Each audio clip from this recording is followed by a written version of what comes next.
Hello, this is Sean Bennett in my Module 5, Understanding My Community. I'm going to tell you a little bit about USD 465, which is in Winfield, Kansas. Customs and traditions. The school and district are trying to form some unity.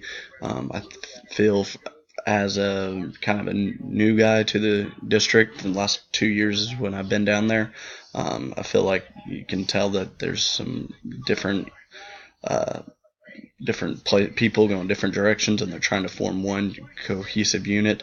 Uh, all the schools have adopted the motto CIA now, which stands for character, intensity, and attitude, and it's just how we want to approach our day to day in schools, athletics.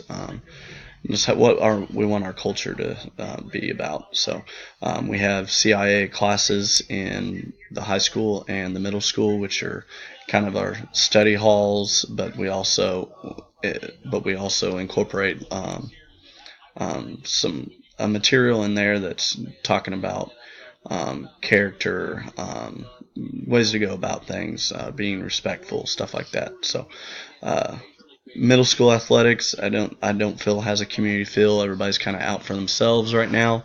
I think that's probably commonplace in most, but I really feel it here. The seventh and eighth grade football teams both had really good years this year. But it turned into a rivalry as opposed to cheering each other on. Boys and girls basketball teams giving each other a hard time if they lose, instead of actually cheering each other on. High school, I feel, does a better job, and I think that just comes with maturity of rooting for each other. But that's also kind of been one of the things that the district is trying to work on. Is we're all in Winfield. We're the Winfield Vikings. We're all Vikings. We're not one person for each themselves. One school, one team for themselves. Everybody's in this together. Some cool things that go on down in Winfield's Walnut River Valley Festival. I don't know if you've ever been down around that Winfield around that time of the year. It's early fall. It's a music festival that goes on from like Thursday through Sunday. It basically shuts the town down. I mean, everybody comes into town. We don't have school that Friday because they found that too many people were missing for the festival. So it's a big deal. Isle of Lights is also an awesome thing. They have the park where it's just lit up with Christmas lights, basically for over a month. It's probably closer to 2 months from basically Thanksgiving till after the first of the year. And if you haven't ever been down there and experienced that, I'd highly recommend it. It's doesn't cost anything to go in, but they raise money on donations alone for whatever funds they want to raise for. Vikings on Broadway is a huge production that the high school puts on the week right before spring break. They run shows for about 5 days with the double matinee on Saturday. Lots of people come back to the community for that. It's a big draw. Builders Club is, as far as I know, it's just in the middle school, but it's a great thing that the middle school does, that they get out in the community and work and do community service, stuff like that. So, and Winfield's actually known for a lot of local restaurants. Nevis's is a great Mexican restaurant that people from the surrounding areas know about and will come to Winfield just to eat there. A place called Shindigs just opened up within the last year, and it's already getting a lot of publicity, not only in the local community, but it's kind of statewide. It was an old train station. It's built right on the train tracks. And it's just got a really cool vibe to it. So Winfield does have a pretty neat little culture down there. Okay. Population characteristics. I struggled to find education level for parents. One thing that I think would probably be pretty telling on our education level is that 58% of our students are economically disadvantaged, which I think compared to the state I think the state was about 45%, so we're well over that. Population of the districts, about 2,200 students. At the high schools, about 700. Middle school, 470. The four elementary schools having about 1,000 people. Three of them are around the 300 mark, with the smallest one, Country View, being 127. And Country View is kind of a unique school. It is outside the city limits, and it's meant for the kids that are kind of out there in the farmland, and they get bused out there, and it makes more sense to have a school to incorporate those students. Population male is about 51.5%, so females about 48. That kind of fluctuates, and that's kind of just depending on what building you're in. Occupation-wise, there are a lot of blue-collar people, farm and ranch, obviously. We have a lot of factory workers, a lot of people, excuse me, in aviation. We're 72.6% white, 1.8% African American, 11.7% Hispanic, and others 13.8%. We have a pretty big Asian population, with also a lot of Laos students. So a lot of different Asian countries make up that 13.8%. Communication channel school, I think, is really increasing, especially even this last year since I've been there.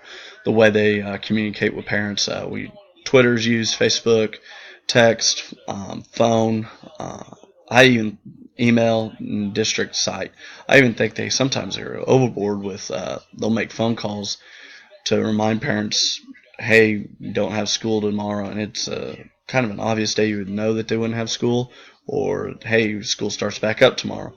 But as I've kind of noticed also, is we do have some parents that aren't real aware of the calendar. I think it was the first day back for teachers this year. There was a student roaming around the building, and I asked him what he was doing. He was like, a parent didn't believe me that I didn't have school, so they forced me to come. And so he just hung out with the teachers and kind of helped out with some of the teachers and getting some stuff set up. And it was just an in-service day. So obviously some parents aren't very informed. KSOK is a local radio station based out of Winfield, Ark City area. They do a lot of news and updates for the local area. I think a lot of people really tune into that station for the local stuff. The Courier Travels newspaper, small newspaper based in that area, but a lot of people still read it. I know at the middle school they provide copies for whoever needs them for like classes and teachers that want to read the daily newspaper. And then communication isn't a huge issue with language. Less than 5% of our students are ELL students, compared to, I think it was like 13% for the state. Community groups, we have athletic groups that range from youth through high school, whether that be football, baseball. We got the Winfield Warriors. It's kind of elementary and middle school, since we don't have high school or middle school baseball.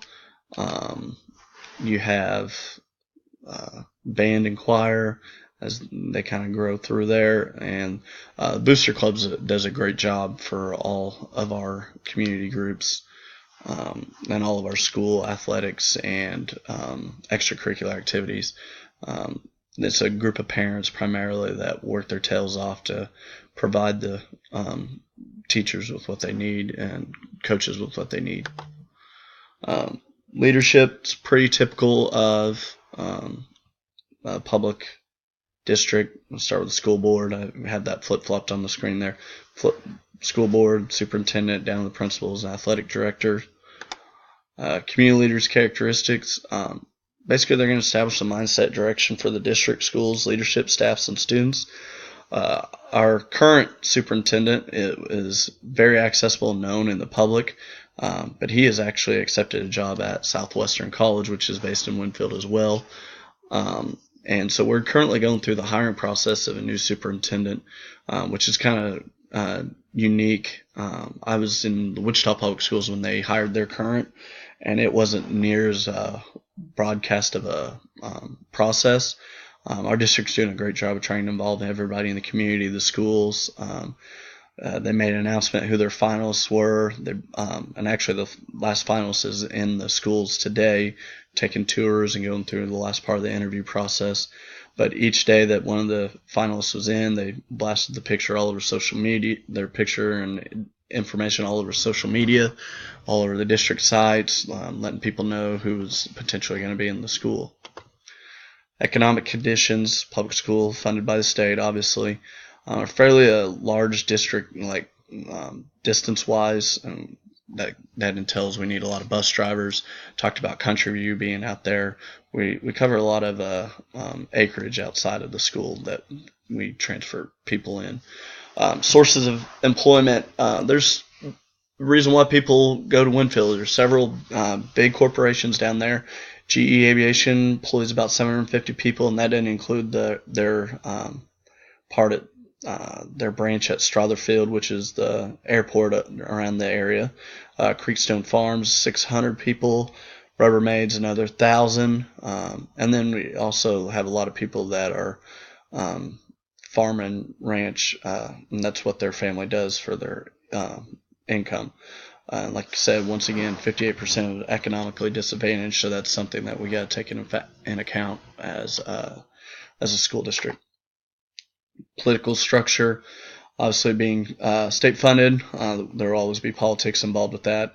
Board of Education's voted in. You're always going to have your campaigns and stuff like that, and anything that happens at the state level is going to have a trickle-down effect to us as well.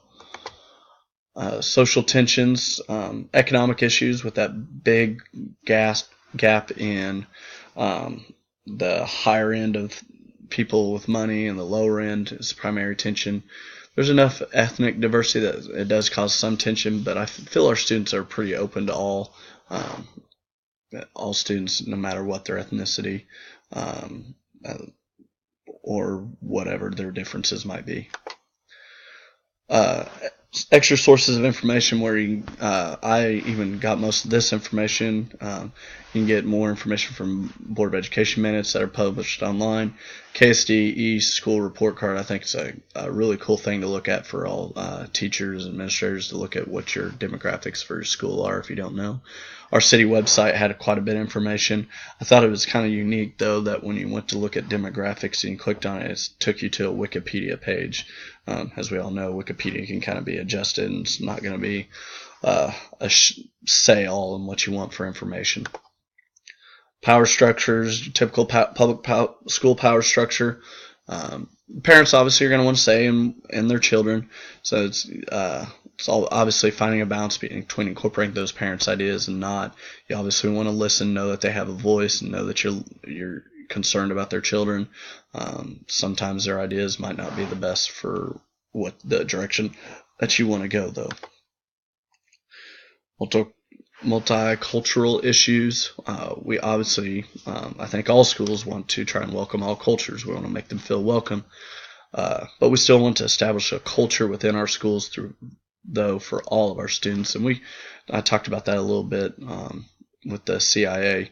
I think the school districts that are well thought of, I think they're going to have that culture, and that's where Winfield's trying to get.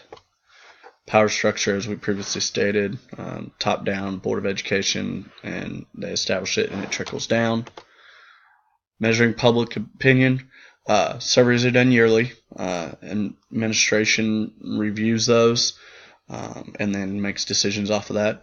I think they could do a better job of incorporating the teachers with that information. I don't think in my 2 years I've seen any of that. And we're the ones on the front line that can really make a difference. They also could be made more public to the community, so you kind of know what everybody's thinking about the school. Public opinion surveys, one thing I think they could do is find a way to survey those not affiliated with school. Find a way to survey those businesses and restaurants that I talked about and see what their thoughts are about our students, our school district, what we can do for them, what they can do for us. Try and incorporate that more. In these smaller communities, Winfield's about 12,000 people.